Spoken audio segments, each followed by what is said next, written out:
Welcome. My name's Dave here from the Jill Biggs Group, joined by my colleague Erica.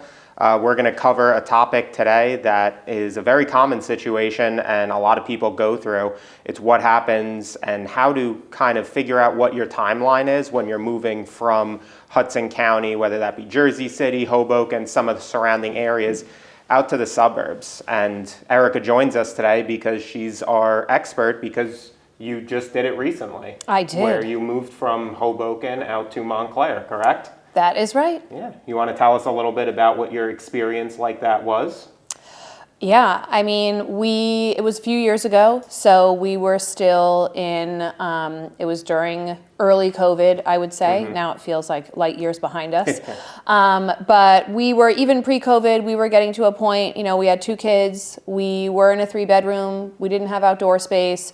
And then with the concept of working from home and homeschooling, it just became, it sped up our timeline a little bit. So we started looking, and like a lot of people, we needed to sell our home in Hoboken in order to buy a home in Montclair. And at the time, because it was so competitive, similar to now, it's really hard to have a sale contingency and win any sort of competitive bidding process. So, ideally, we had wanted to sell our home and move right into our next home, but because we needed to sell first, we ended up listing our home, selling it, and then moving into a temporary rental to buy us time to keep looking in the area and find the right home for us. And it gave us time to continue to bid on properties without a sale contingency, and without the stress of, needing to line up one closing with another. Yeah, I mean, that makes sense, and it worked great because everybody, and I'm assuming your initial timeline, like you mentioned, is, hey, if I can just go right from point A right to point B, everybody would like to do that, but that's not always how it works. Correct. Right. Correct.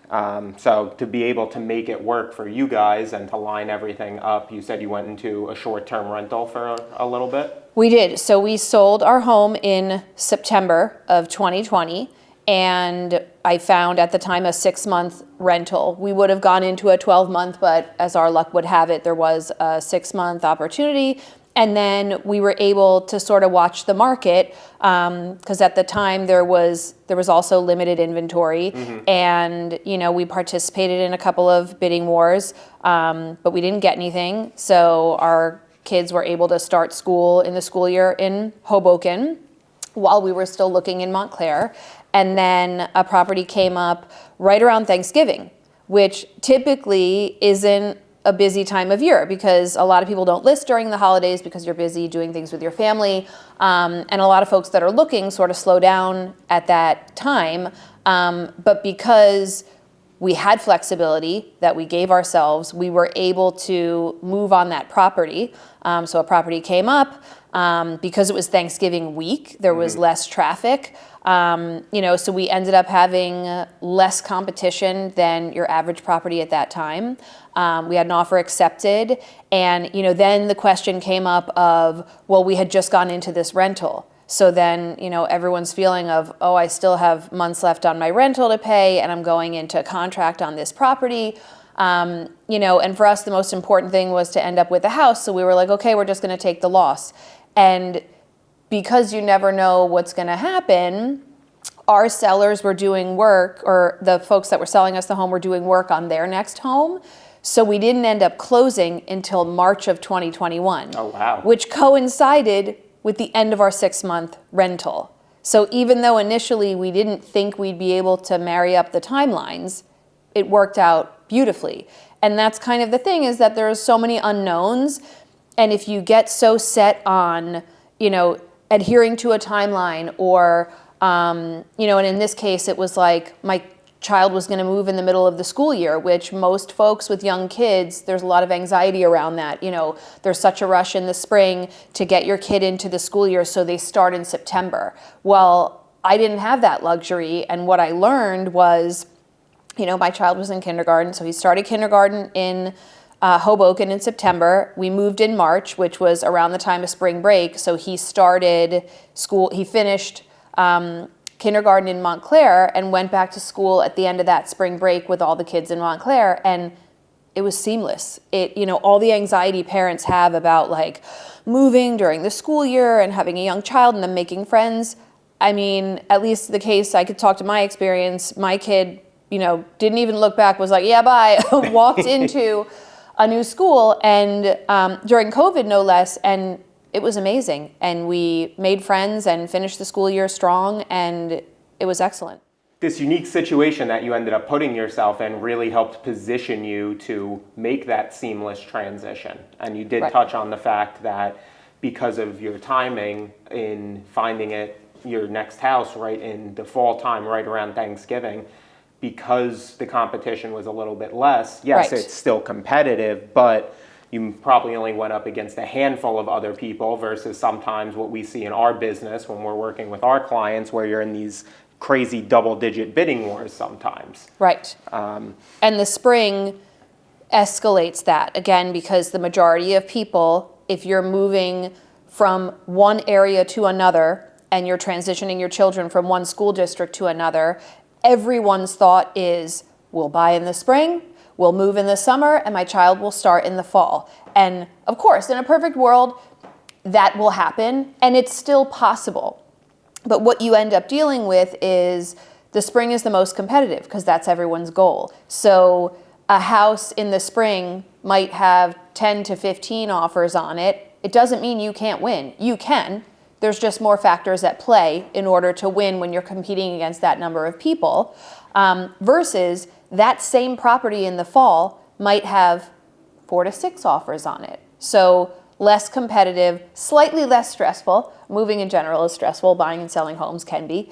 At the same time, very exciting. So, I think when you can take as much stress away from yourself as possible, which is not forcing yourself to adhere to a rigid timeline and having the flexibility of starting to look and striking while the iron is hot, like whether that's you find the right home in the spring and you're ready to, use the funds to win the bidding war, or, you want to be able to feel less stress, less competition, staying flexible until the fall when things start to die down a little bit and making your move then.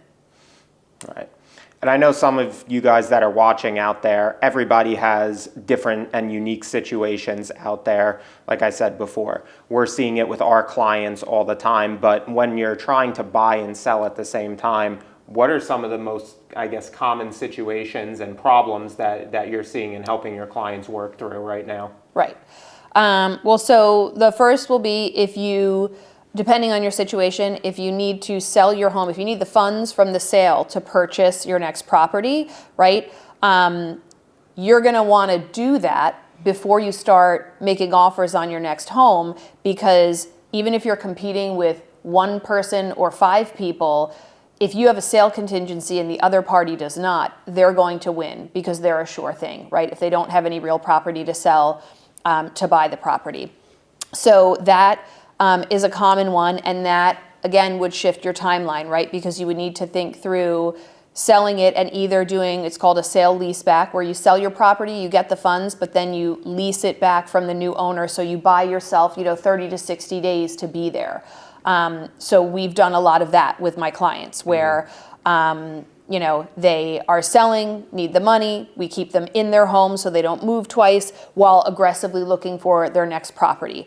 And then on the flip side, you have parties that live in these homes in the suburbs that you would like to buy. They have children in elementary school as well, probably most likely a little bit older than yours, so it's more meaningful for them to finish out a school year, if they have a high schooler or a middle schooler.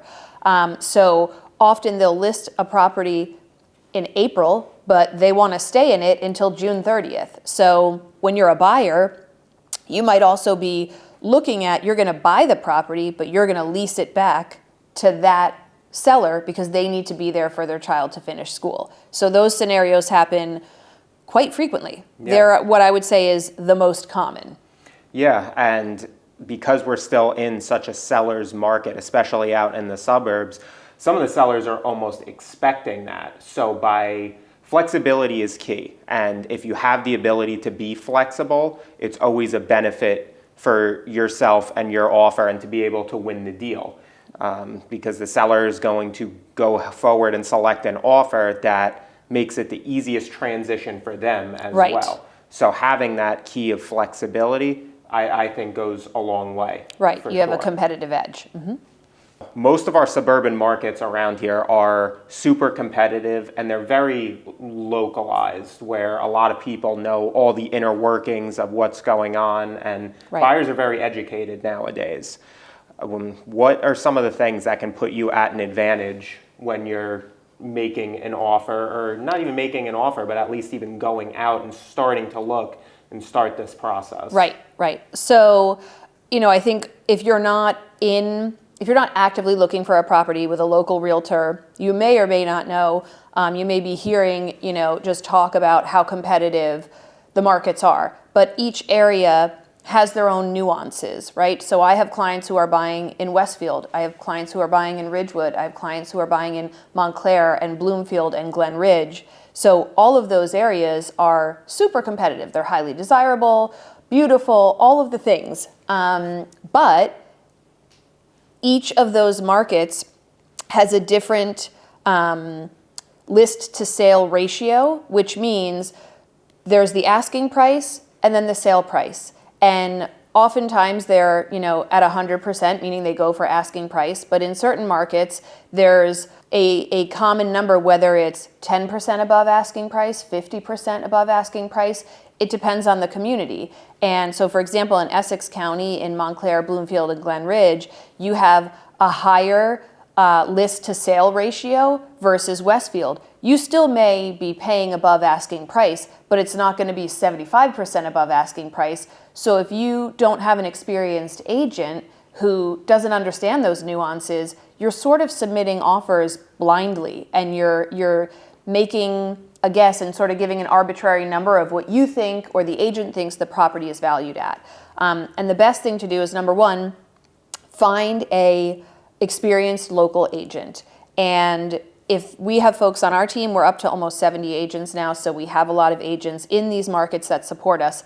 If there are, communities that we do not have an agent who is, that they specialize in that market, we will know someone in that community. We are one of the top teams in the country, so we are connected with a lot of the top local agents. So we're happy to refer our business. Like, if I can't win for you, I'm going to pass you to someone in that market that can. I'm in the process of doing that right now, actually, and it was interesting because I met with an agent who works in that community, and as we got to talking, I realized I know nothing about it. So I'm not about to take out clients because I'm not going to provide the best service for them. So I'm referring it to a local agent. That person's going to have the relationships with other agents in the community. They're going to hold listings themselves, and they're also going to know what it takes to win. And that's really what you need when you're making a move in a market like this.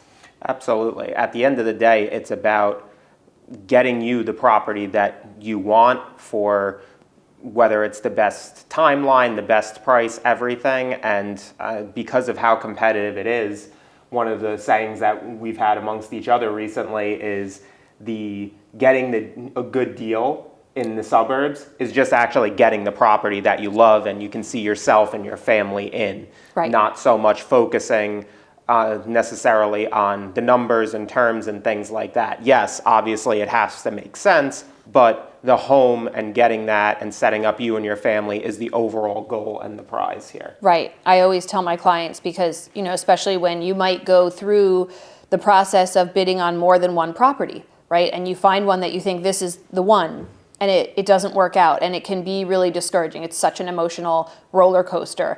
But the end game is getting a house that you love, and when you win that bid and you move through that transaction, all the hiccups that happened before that, I always tell people, you're not going to remember the heartache when you're sitting in front of your fireplace, around Christmas time or Hanukkah time, enjoying your new home with your family and friends.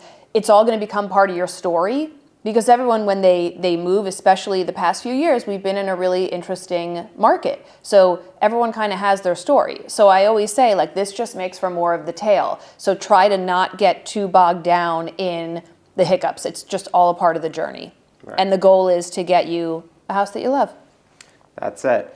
And just to go over and recap a couple of the things that we had spoken about here, if you can, try and be a little bit flexible. Don't get yourself caught up on having these harsh timelines. Yes, in a perfect world, ideal situation, it would be awesome to sell your property and Right. move, especially if you have kids, and get them started on the school year right in September like everything else. But sometimes the best laid plans can go awry. So being flexible can benefit you and put you in a great situation at the end of the day.